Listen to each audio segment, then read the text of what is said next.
Merhaba, hoş geldiniz. Merhaba Gül, nasılsın? İyiyim, siz nasılsınız? Teşekkür ederim, ben de iyiyim. Eylem Hanım bakıyorum, konumuza uygun bir kıyafetle Evet, gelmişsiniz. Evet, bayağı sorunsal olan bir konu aslında hepimiz için değil mi? Zaman. evet, evet, zaman.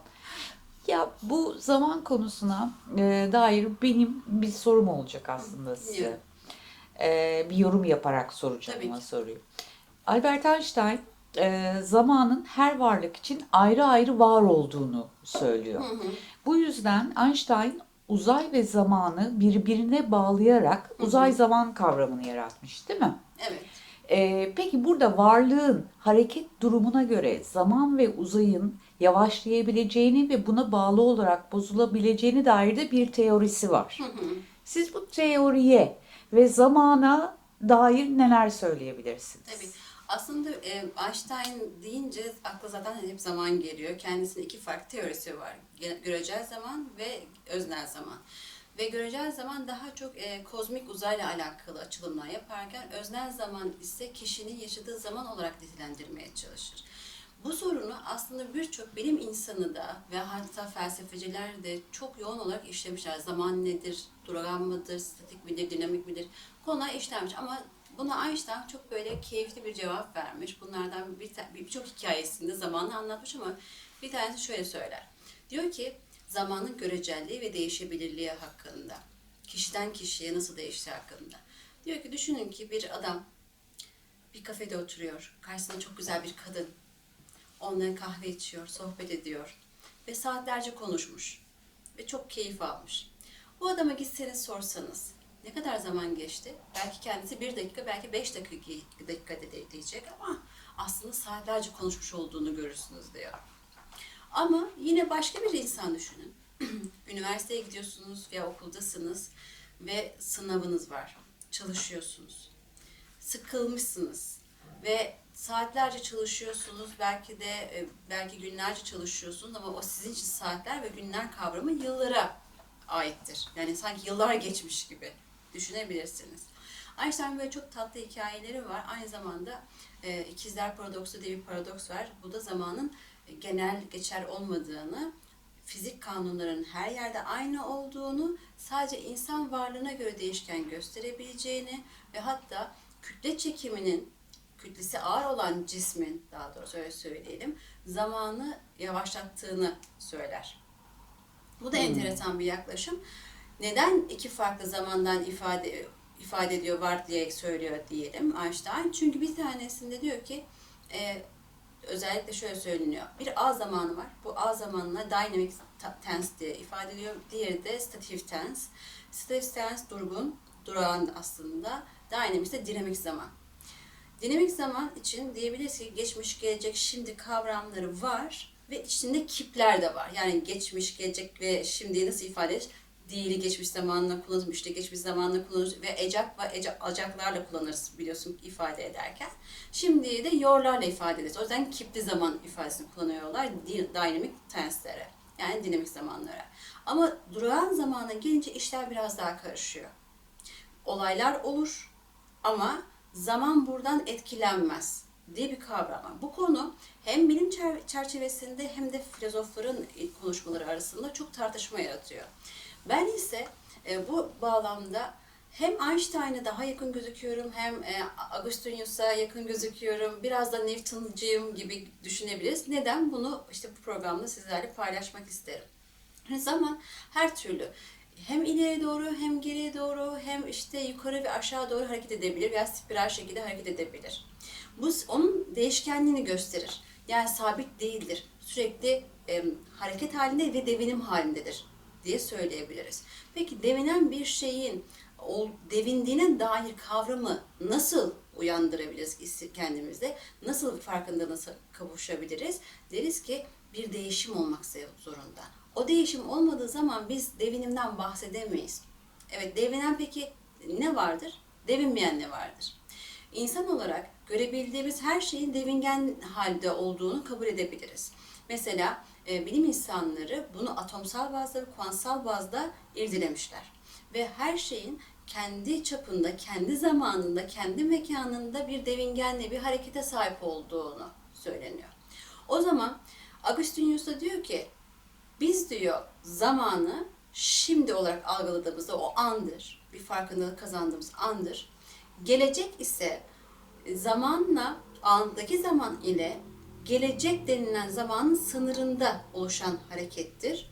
Geçmiş ise anla geçmişte yaşananların bittiği sınır diye ifade ediyor. Tabii ki bunlar çok karışık gelebilir ama şöyle ifade edelim.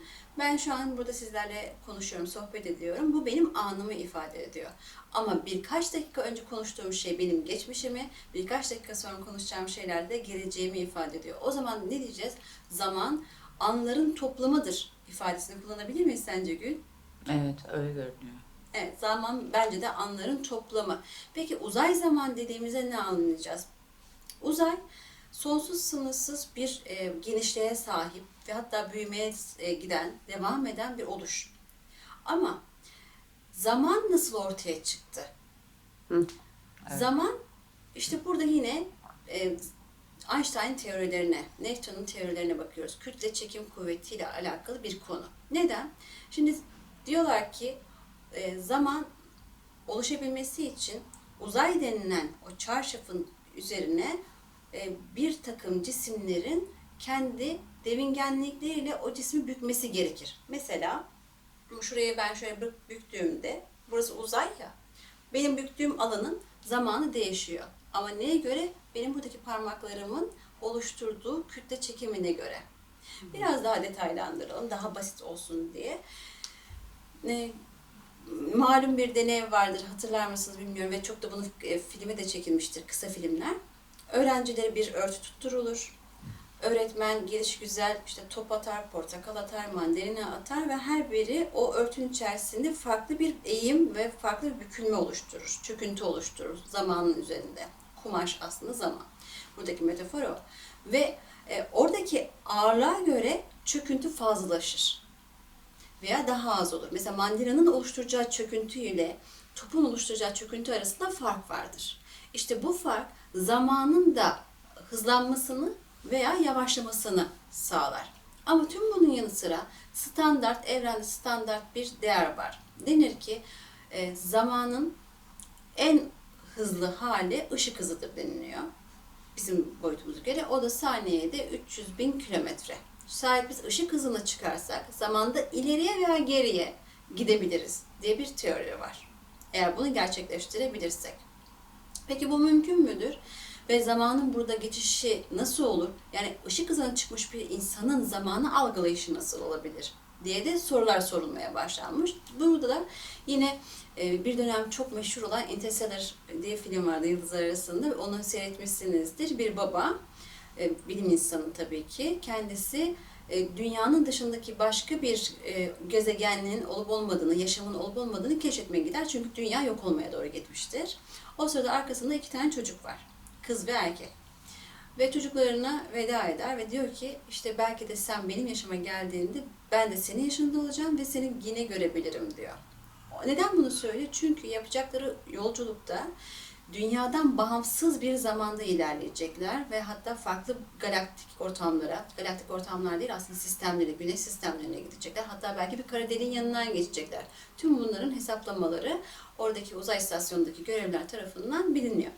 Hesaplanmış. Deniyor ki dünyada, bu yine ikizler paradoksu olarak bilinir, bilim insanları tarafından açıklanmaya çalışıyor. Dünyada bir ikiziniz olsun. Interstellar'da böyle bir şey yok ama çocuğuna gönderme yapılmış sadece. Hikaye biraz değiştirilmiş. Deniliyor ki dünyada bir ikiziniz olsun. Siz de bir uzay gemisine binin ve uzayda yolculuk yapın. Ve hatta bir kara deliğe doğru yaklaşın. Kara delik bu arada kütle çekim kuvvetleri çok yüksek olan yoğun maddelerdir.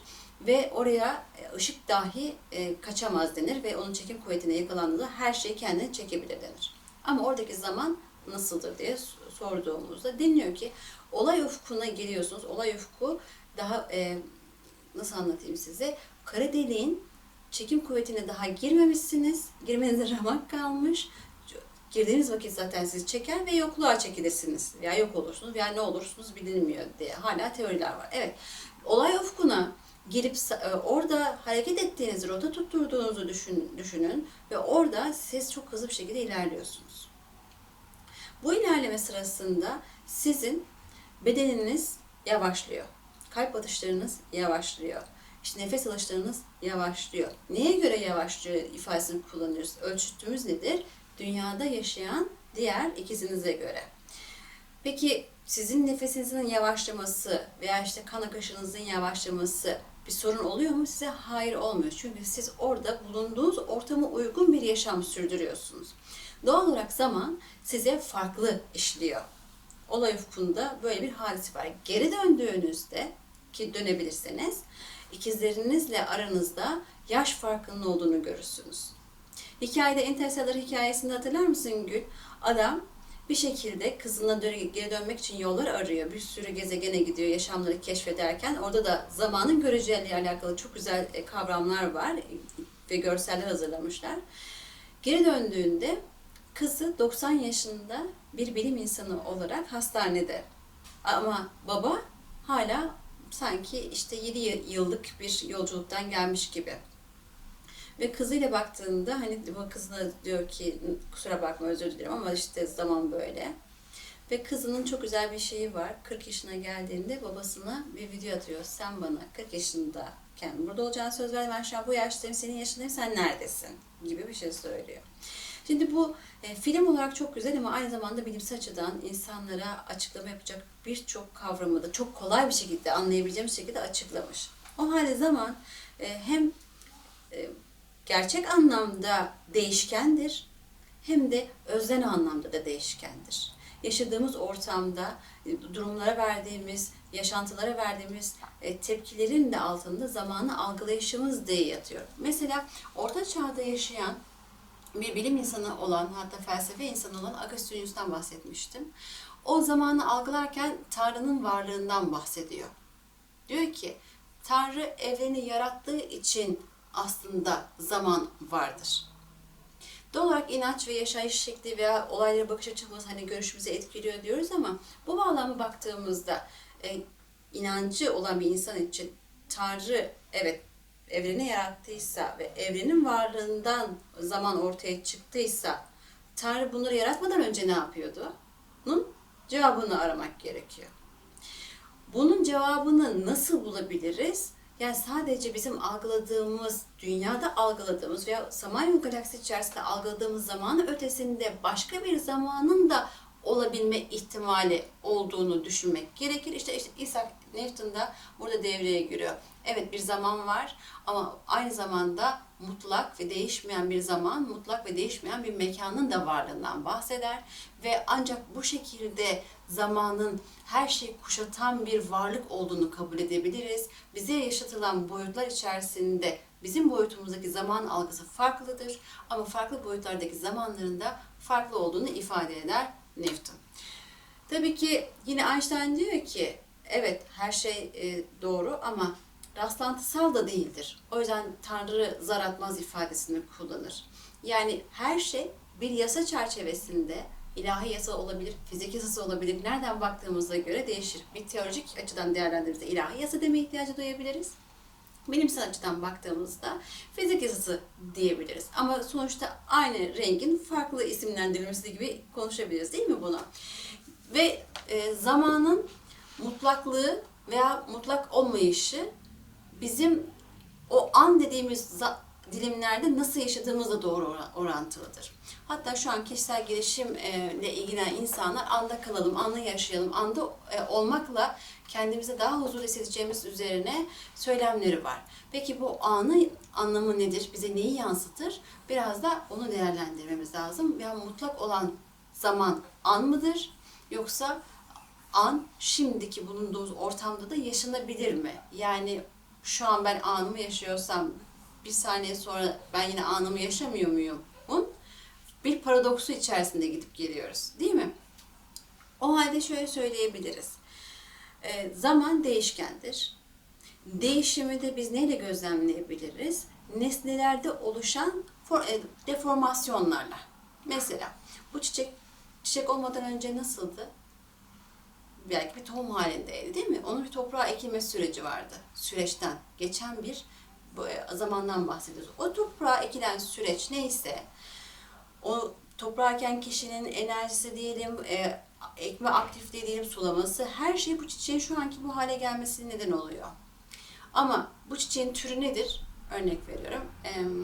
Lilyum diyelim. Lilyum değil de lilyum diyelim. Lilyumun tohumdan veya soğandan çiçek haline gelene kadarki süreci standarttır. Değişmez. Her bir lilyum aynı seviyede, aynı sürede çiçek açar veya aynı şekilde tohumdan patlar.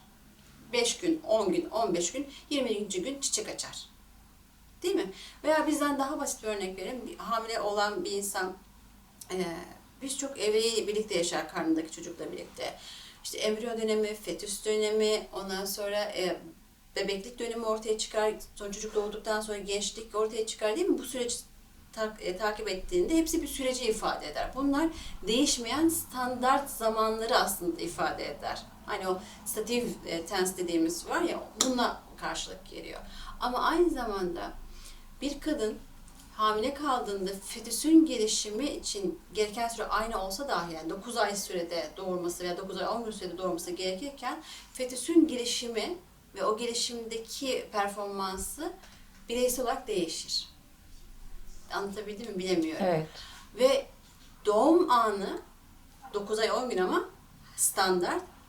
Hamilenin doğum aldıktan sonra kadının doğum hadisesini gerçekleştirdiği süre doğumdan sonra hamile kaldığı andan itibaren geçerlidir. 9 ay 10 gün standart bir süreçtir. Ama herkesin doğum yapacağı zaman farklı olabilir. Burada da B kavramı yani dynamic ile statik zaman arasındaki farkı bir kez daha farklı bir şekilde anlatmaya çalıştık. Şimdi o halde zamanın hala bu kadar sorunsal olduğunda biz insan olarak zamanı nasıl değerlendirmeliyiz? Bizim için önemli olan ne olmalı? Zamanı nasıl algılamalıyız?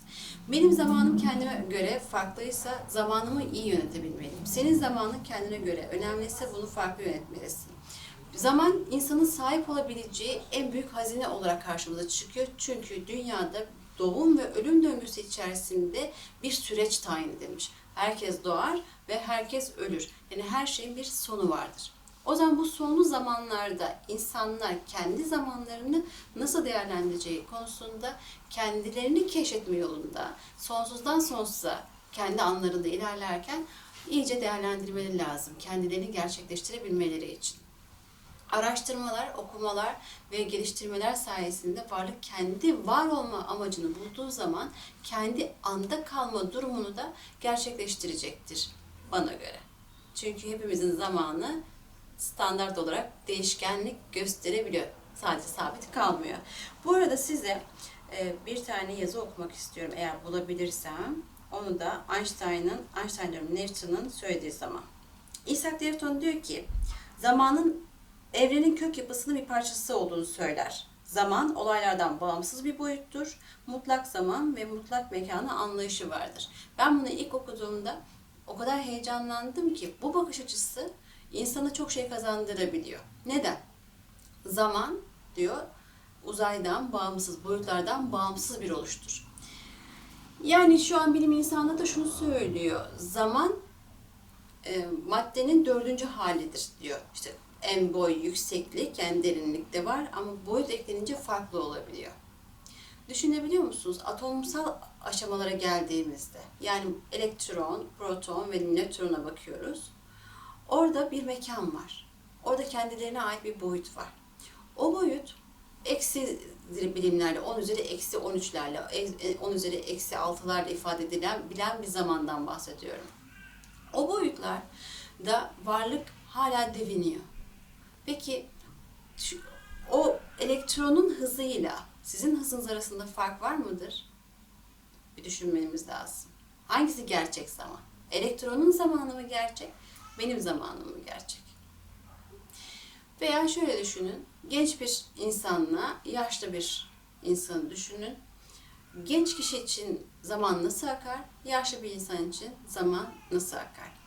Bunu bilimsel olarak da araştırmasını yapmışlar. Ve deniliyor ki yaşlılara göre zaman daha zor akıyor, gençlere göre daha hızlı akıyor. Bunu da bilimsel olarak şöyle düşünüyorlar. Kütle çekim. Kütle çekim. Yani vücudumuzdaki hareket, kanın hareketi, organların hareketi, enerjinin hareketi, atomların hareketi olarak düşünüyorlar. İlginçmiş. Gerçekten çok ilginç. Ben böyle bunu duyduğumda Gerçekten yani Einstein'ın ta o dönemlerden söylediği şey bilimsel olarak ispatı ama fiziksel ispatı, hissel ispatı değil. Hissel ispatını sadece biz kendi kendimize yapabiliriz. Enteresan hakikaten. Hı hı. Yani zaman tabii ki hala ama hala sorun yaşanıyor. Diyor ki boyut olarak ele aldığımızda işte sicim teorisi çıktı mesela. Bu zamanın değişkenliği, görecelliği Isaac Newton'la işte Einstein yapmış olduğu çalışmalar sonucunda 11 boyutlu olabilir evren, zaman eğrisi. Bazıları diyor ki M10, bazıları 26 boyutlu da olabilir diyor. Çünkü katmanlar çoğaldıkça bir araştırma yapmışlar.